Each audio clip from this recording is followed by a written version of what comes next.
You are most welcome, dear students, in this video where I am giving you the solution explanations of first 5 questions of mathematics of Civil Services Aptitude Test 2026. Namaskar, I am Sanjay Mohan Bhatnagar.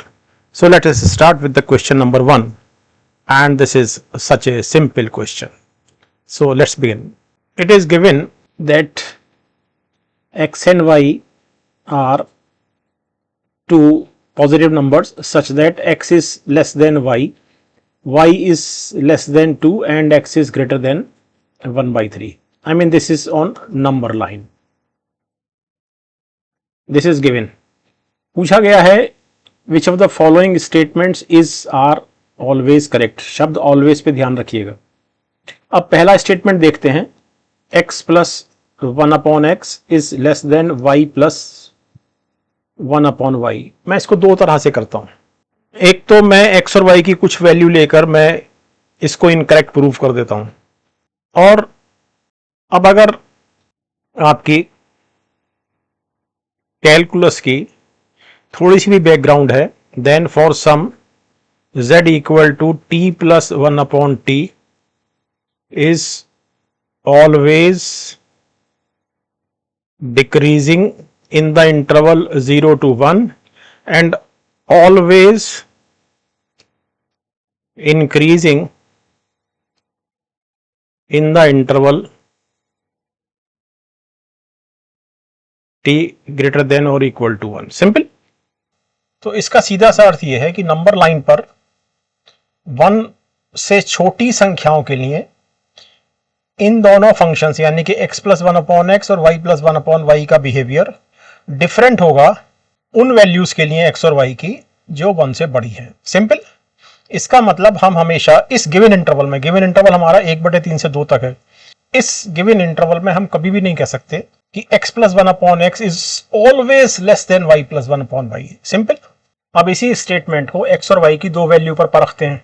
Now just try to understand. since it is given that x is less than y, we take x equal to half and y equal to 4 upon 5. Okay, दोनों value एक से छोटी हैं. सो of course x plus 1 upon x it is equal to 1 upon 2 plus 2 upon 1, so this is equal to 5 upon 2. And y plus 1 upon y it is equal to 4 upon 5 plus 5 upon 4, and this is 4 चौक 16, 25 41 बटे 20. तो यहाँ denominator 20 है, दोनों में compare करना है हमको x plus 1 upon x और y प्लस 1 अपॉन वाई में. तो यहाँ पर x प्लस 1 अपॉन एक्स की वैल्यू में मैं 10 से मैं गुणा करता हूँ न्यूमरेटर और डिनोमिनेटर में to make the denominator equal to 20. So this is 50 upon 20. Obviously since the denominator of the two functions x plus 1 upon x and y plus 1 upon y are equal, hence x plus 1 upon x is greater than y plus 1 upon y. Since the numerator is 15 x plus 1 upon x and numerator is 41 and y plus 1 upon y, so obviously ये जो comparison आया है हमारा x plus 1 upon x is greater than y plus 1 upon y, it is in contravention of what has been given. जो दिया गया उसके विपरीत है. So of course statement 1 is not always correct. Okay. अब सेकंड स्टेटमेंट पर आते हैं. Now सेकंड स्टेटमेंट में v square both the sides.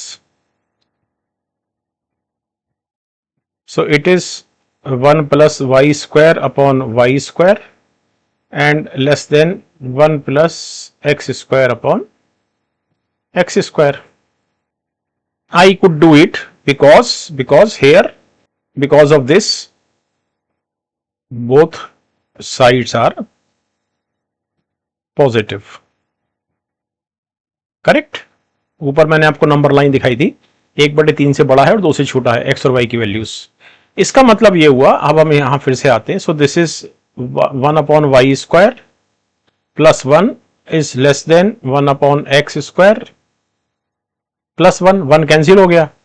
So 1 upon y square is less than 1 upon x square, but x and y both are positive, means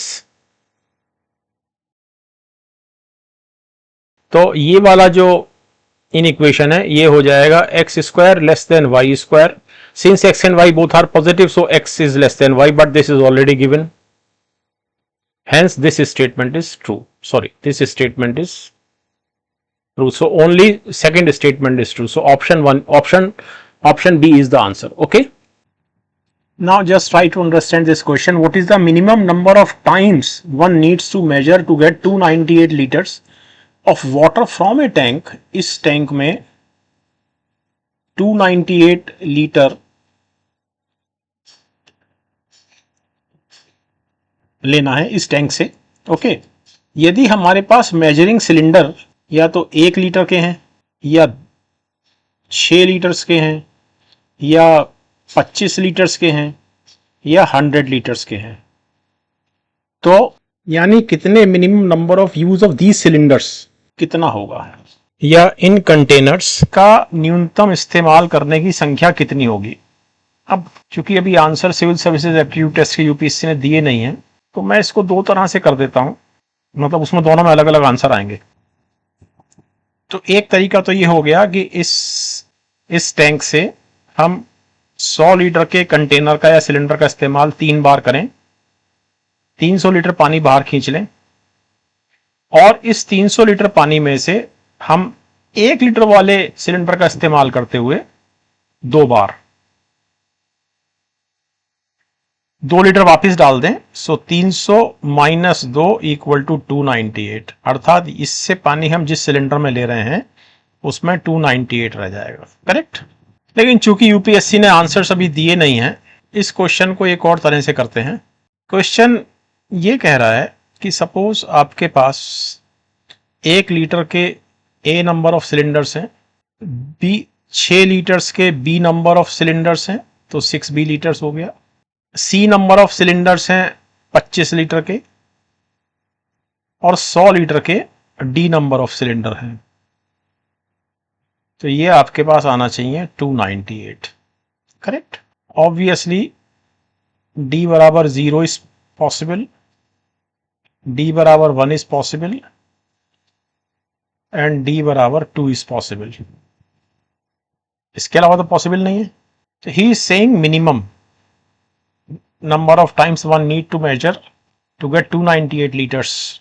तो मैं इसमें d बराबर 2 लूंगा, क्योंकि जब मैं d बराबर 2 लूंगा तो इनकी संख्या कम आएगी. तो d बराबर मतलब a b c की संख्या, तो d बराबर 2 लेने पर a plus 6b plus 5c equal to 98. तो यहां पर अब c की संख्या अधिकतम 3 हो सकती है, क्योंकि C के लिए 25 लीटर का माना है हमने सिलेंडर, तो 25 या 75. So A plus 6B equal to 98 minus 75, so it is 23. Obviously B बराबर अधिकतम 3 हो सकता है, क्योंकि B मतलब वो सिलेंडर जिसकी कैपेसिटी 6 लीटर है. सो A प्लस 3 छंग 18 equal to 23 means A equal to 5. तो A के 5 लगेंगे, तो 5 और 3 8 और 3 11 और 2 13. सो 13 भी ऑप्शन है और 5 भी ऑप्शन है. तो अगर हम इस तरह से सोचते हैं तो 5 आंसर है, और अगर इस तरह से करते हैं यानी कि यहां पर कंडीशन 1 लगी हुई है इस जगह, ये इस पेपर में क्लियर नहीं है लेकिन मैं तो लिख ही दूं, यहां पर लगा हुआ है कि all ABCDs are non negative integers, मैं कहना भूल गया, एक्सेप्ट ए, क्योंकि ए तो पॉजिटिव इंटीजर दिया गया है. ए की वैल्यू ऑफ कोर्स 11 और 8 के बीच में है, तो ए तो पॉजिटिव इंटीजर है. लेकिन बी सी डी जो कंटेनर्स हैं, हो सकता है कि उनका इस्तेमाल ना करना पड़ता किसी और परमुटेशन कॉम्बिनेशन में, तो उनकी वैल्यू 0 भी हो सकती थी. ओके. लेकिन ठीक है, यूपीएससी का जो आंसर है ऑफिशियल आंसर शीट, उसको आने देते हैं, फिर देखते हैं. लेकिन मेरे हिसाब से तो ऑफ कोर्स आंसर 5 लगना चाहिए, क्योंकि ये दिया हुआ नहीं है कि जो वैल्यूज हैं कंटेनर्स की जो कितनी बार इस्तेमाल हो रहा है, वो संख्या नॉन नेगेटिव है अथवा नहीं, तो मेरे हिसाब से 5 आंसर, मतलब option B is the answer. Okay, so now let us see this third question. There are 4 type of weights, namely 1 kilogram, 2 kilogram, 5 kilogram and 10 kilogram. What is the maximum number of different ways one can measure 20 kilogram if at least 8 but not more than 11 weights of 1 kilogram are to be used while measuring? अब suppose 1 kilogram के A number of weights लगाने हैं, 2 kilogram के B number of weights लगाने हैं, 5 kilogram के C number of weights लगाने हैं और 10 किलोग्राम के D number of weights लगाने हैं. तो हमारे सामने जो एक लीनियर इक्वेशन बनती है 4 वेरिएबल्स में, वो बनती है plus 5c plus 10d equal to 20. अब हमें जो परमुटेशन कॉम्बिनेशन निकालने हैं वो एक ही 4 वैल्यूज पर निकालने हैं. a बराबर 8, a बराबर 9, a बराबर 10 और a बराबर 11. So first of all we take a equal to 8. So a equal to 8 means 2b plus 5c plus 10d equal to 12. Correct? अब of course यहां पर हमारे पास जो वेरियस परमुटेशन कॉम्बिनेशन बनते हैं, d can be equal to 0 and d can be equal to 1. इसके अलावा d 2 तो हो नहीं सकता, 10 दूनी 20 हो जाएगा. So when d is equal to 0 you have 2b plus 5c equal to 12 and here you have 2b plus 5c equal to 2. अब जब हम यहां देखते हैं इस जगह, so it is a linear equation in 2 variable b and c और हमको वैल्यूज चाहिए ऑफ कोर्स. अच्छा, एक चीज तो मैं लिखना भूल गया कि a b c d are non-negative integers. Correct? तो 2b plus 5c equal to 12 में we have if c equal to 0 so b equal to 6. correct? If c equal to 1 b does not exist because C 1 हो गया तो उधर जाके 12 minus 5 7 हो गया, तो 2 का कोई भी मल्टीपल आपको 7 नहीं देगा. In such a way that b is always a non negative integer. Okay, and finally c equal to 2. तो c इक्वल टू 2 पर 5 दूनी 10, सो b इक्वल टू 1. तो जब a बराबर 8 है तो आपको कौन कौन सी वैल्यू मिली? यहां पर d बराबर 0 पर एक ये मिली, एक ये मिली. अब यहां देखते हैं इस जगह जब d is equal to 1, so 2b plus 5c equal to 2. तो यहां तो सिर्फ एक ही कॉम्बिनेशन बनता है and that is if c equal to 0. If क्या है, c has got to be 0 then b is equal to 1. Okay, तो एक ये हुआ. तो a बराबर 8 पर हमको 3 सॉल्यूशंस मिले. करेक्ट? मतलब 3 तरह से हम 20 किलोग्राम नाप सकते हैं when a is equal to 8. Simple. चलिए अब a इक्वल टू 9 लेते हैं. So this time it is a equal to 9. तो a इक्वल टू 9 करते ही a plus 2b plus 5c plus 10d. Now this is 9, इसको हटा दीजिए तो इट इज 11. अब यहां पर फिर से d बराबर 0 एंड d बराबर 1. सो व्हेन d बराबर 0 सो this is 2b plus 5c. This is d is 0, so it is of course 11. So solutions are if c equal to 1 तो b equal to 3. c equal to 2 पर exist ही नहीं करेगा, मैं लिख भी नहीं रहा बिकॉज 10 हो जाएगा, इधर आके 1 होगा तो ओके. दूसरा क्या है? सो c equal to 0 does not exist because when c is 0 2b is 11, not possible because b is a non-negative integer. and when c is equal to 2 so 5 दूनी 10, 2b equal to 11 does not exist. okay, अब d बराबर 1 देखते हैं. so it is 2b plus 5c equal to 1, not possible. Correct? तो हमारे पास a equal to 9 पर सिर्फ एक ही सॉल्यूशन एग्जिस्ट करता है, सो दिस करेक्ट। अब a इक्वल टू 10 देखते हैं। Now we have a equal to 10 means 2b plus 5c plus 10d। So a equal to 10 पर हमारे सामने हो गया 10, इधर आ गया 10, so it is 2b plus 5c plus 10d equal to 10। So d बराबर 1 अगर मैं करता हूं, so d equal to 1, of course b बराबर 0, c बराबर 0। When d is equal to 0 we have 2b plus 5c equal to 10 means b equal to 5, c equal to 0 और b equal to 0, c equal to 2।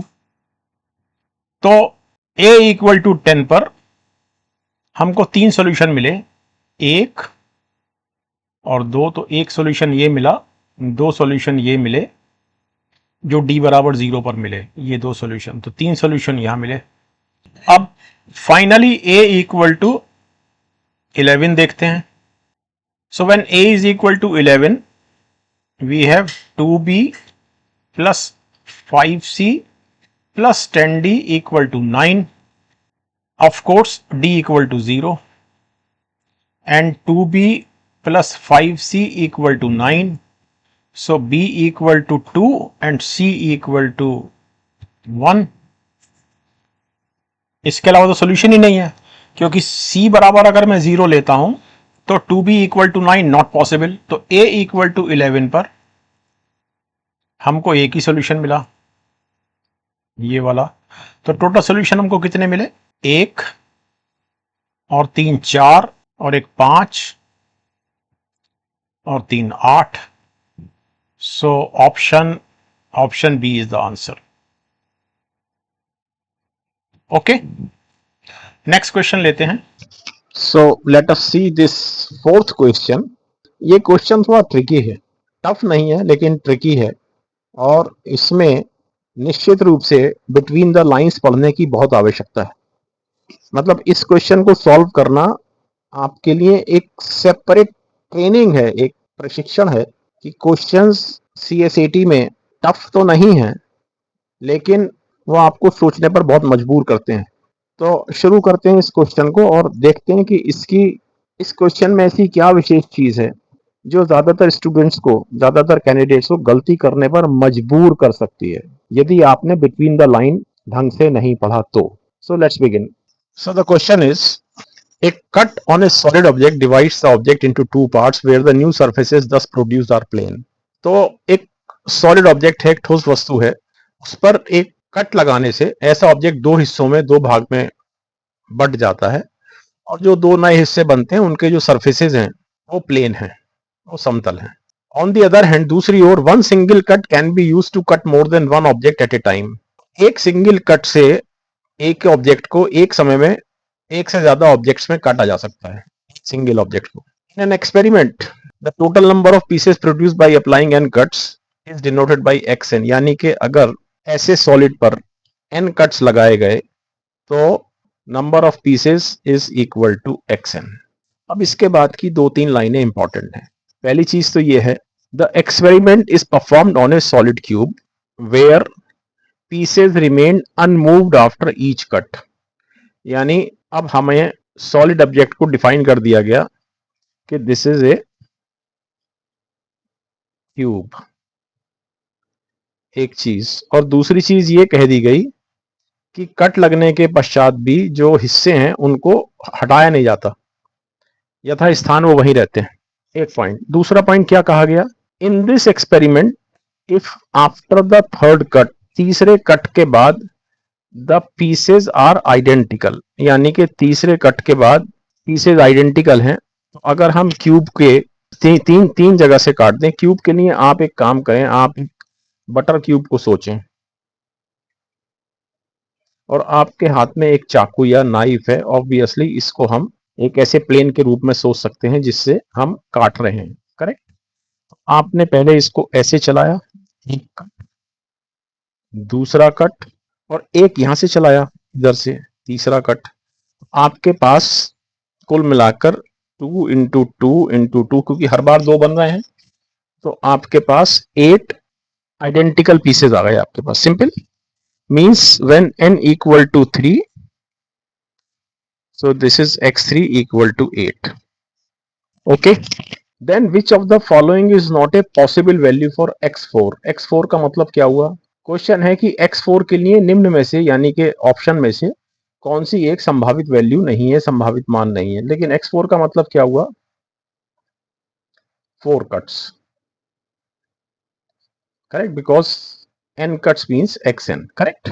अब इसमें जहां confusion हो रहा होगा या हो सकता है, इसीलिए मैंने कहा कि रीड बिटवीन द लाइन, वो बड़ा इसमें कंपलसरी है, कि ये जो 4 कट हैं ये कहीं पर भी आइडेंटिकल नहीं कहे गए हैं, लेकिन ये जो 3 कट से जो बने हुए पीसेस हैं ये आइडेंटिकल कहे गए हैं। So this is important. नहीं तो कैंडिडेट्स क्या गलती कर सकते हैं?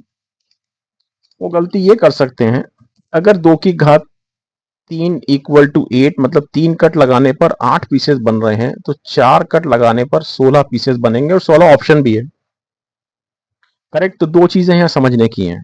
एक चीज तो ये है कि तीसरे कट के बाद, यानी कि n बराबर 3 के बाद जब हम चौथा कट लगाएंगे, 16 पीसेस आर नॉट पॉसिबल। और उसका बड़ा सिंपल सा कारण यह है कि कोई भी एक सिंगल प्लेन एक ही बार में, ये जो 8 आइडेंटिकल पीसेस बने हुए हैं, प्रत्येक को फर्दर इक्वली डिवाइड नहीं कर सकता 16 करने के लिए। मैं फिर से बटर क्यूब का उदाहरण ले रहा हूं। आपके पास एक बटर का क्यूब है, आपने इस तरह से इसमें 8 टुकड़े किए हुए हैं।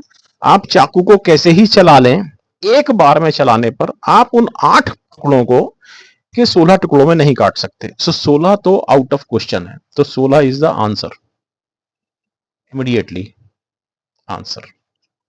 अब दूसरा इंपॉर्टेंट चीज ये है, जिसमें जो पॉइंट ऑफ कंफ्यूजन है या हो सकता है, कि 5 कैसे हो सकता है। यानी जब हम ऑलरेडी 8 टुकड़े ले चुके हैं, तो फिर हम 5 पर कैसे आ सकते हैं? ये एक दूसरा पॉइंट ऑफ कंसर्न है, पॉइंट ऑफ कंफ्यूजन है। और हो सकता है आप में से बहुत सारे कैंडिडेट्स ने 5 आंसर लगाया हो। उसका बड़ा सिंपल सा कारण ये है कि 8 टुकड़ों को, ये जो जब 3 कट लगाकर 8 पीसेस बने, तो ये सब आइडेंटिकल थे। ये कहा गया है, if after the third cut pieces are identical. ये कहीं नहीं कहा गया है कि x4 में जितने भी बन रहे हैं पीसेस, वो सब आइडेंटिकल हैं। तो 5 कैसे हो सकते हैं, अब मैं आपको निकाल के दिखाता हूं, क्योंकि ये कहीं नहीं कहा गया है कि x4 में जितने भी पीसेस बनेंगे वो आइडेंटिकल होंगे। ओके, और ये हमारा दूसरा पॉइंट ऑफ कंसर्न है कि मैं यहां पर 5 पीस बनाता हूं 4 कट लगा के, लेकिन अनआइडेंटिकल। आप भी बना सकते हैं, बहुत सिंपल है। देखिए, ये मैंने पहले बीच में से काट दिया, एक कट हो गया। ये फिर मैंने यहां आधे में बीच में काटा, तो अच्छा, एक कट पे 2 पीस बन गए, एक ऊपर एक नीचे। फिर मैंने ये दूसरा कट लगाया तो 2 हो गए, लेकिन तो 3 पीसेस हो गए, एक नीचे, एक ये और एक ये, करेक्ट। फिर मैंने इसी को आगे एक्सटेंड किया, ये मैंने तीसरा कट लगाया, 4 पीसेस हो गए, 2 ऊपर 2 नीचे। ओके, और फिर मैंने इनमें से किसी भी एक में एक कट और लगा दिया, ये चौथा कट हुआ, एंड ऑफ कोर्स पीसेस 5 हो गए। तो 4 कट लगाकर 5 पीसेस निकाले जा सकते हैं, ऑफ कोर्स अनआइडेंटिकल। लेकिन आइडेंटिकल या अनआइडेंटिकल के लिए इसमें कुछ नहीं कहा गया x4 के लिए। So option D is perfectly correct, option A is wrong. So हमारा आंसर ऑप्शन ए है। Simple, I hope the point is clear. तो क्वेश्चन टिपिकल था, नो डाउट, टफ नहीं था, टिपिकल था। और इसमें आपको पंक्तियों के बीच में पढ़ना बहुत जरूरी था, इस तरह से ये बनाया गया है क्वेश्चन। बट एनीवे, CSAT में इस तरह के क्वेश्चंस की अपेक्षा रहती है। चलिए नेक्स्ट क्वेश्चन लेते हैं। So now let us see this question of average. The class average X in a test increases by 4 when the score of a student is rectified whose corrected score is 100 instead of 0. दो तरह से करेंगे इस question को। पहले ये एक general तरीका देखते हैं. Let the number of students who took the test be n. Okay, तो ये जो पहली लाइन है, यानी कि एक स्टूडेंट, उसका नंबर गलती से 0 चढ़ाया गया लेकिन था 100, और 100 करने पर एवरेज जो है वो 4 बढ़ जाता है. तो अगर पहले एवरेज x था और नंबर ऑफ स्टूडेंट्स n थे, तो n स्टूडेंट्स के स्कोर्स का टोटल था nx. ओके, अब इसमें पहले 0 था किसी स्टूडेंट का, उसको हमने माइनस किया. आपको समझाने के लिए -100 लिख रहा हूं, -0 लिख रहा हूं, और 100 जोड़ा हमने, तो ये नया स्कोर हो गया. अब अगर मैं इस स्कोर को n से डिवाइड करूंगा, जो मैं अभी नहीं कर रहा हूं क्योंकि मैं उसको राइट हैंड साइड में लूंगा, अगर मैं n से डिवाइड करूंगा तो मेरे को नया एवरेज मिल जाएगा. अर्थात अब ये जो मार्क्स हुए, ये हुए n इंटू नया average. Simple means nx plus 100 equal to nx plus 4n. nx से nx कैंसिल हुआ, 4n equal to 100 means n equal to 25. मतलब 25 बच्चों ने टेस्ट लिया. यहां तक क्लियर? सिंपल. अगली लाइन क्या कहता है question? Later the score of another student was found to have been recorded as 81 in place of 56. यानी 56 चढ़ना था, चढ़ गया 81. अब इसके बाद कोई करेक्शन नहीं है, और ये जब हम करेक्शन करेंगे, यानी 81 को माइनस करके 56 जोड़ेंगे इस लाइन के हिसाब से, तो नया एवरेज y हो जाएगा. मींस ये नया टोटल, इसमें से हमने 81 माइनस कर दिए जो गलत चढ़ गए थे, और 56 जोड़ दिए जो सही नंबर है. करेक्ट. और मैं जब इसको n से डिवाइड करूंगा, नंबर ऑफ स्टूडेंट्स से, तो मैं इधर डिवाइड नहीं कर रहा हूं, राइट हैंड साइड में लूंगा, तो हमारा नया एवरेज y बन जाता है. Hence it is equal to ny. Simple. So this is nx plus 4n minus 25 equal to ny. So n into y minus x is equal to 4n minus 25, but n is 25, so this is 25 into y minus x equal to 100 minus 25 means y minus x equal to 3, because right hand side is 75 divided by this 25, y minus x is 3, so option B is the answer. Okay, एक और तरीके से इसी question को करते हैं. Just try to understand.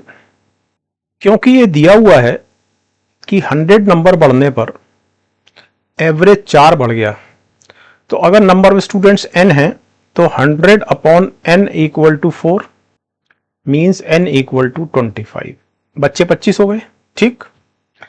अब इसके बाद क्या हुआ कि टोटल स्कोर डिक्रीज होगा. रिमेंबर मैं डिक्रीज शब्द इस्तेमाल कर रहा हूं. Score to be decreased by 25. कब? जब हम 81 को हटाकर 56 करेंगे. सिंपल. लेकिन ऑफ कोर्स हमारे पास 25 बच्चे हैं, मींस एवरेज जो है वो 25 अपॉन 25 इक्वल टू 1 से कम हो जाएगा. इसका मतलब ये है कि नया एवरेज, ये y जो नया एवरेज दिया गया है. वीडियो देखने के लिए बहुत धन्यवाद.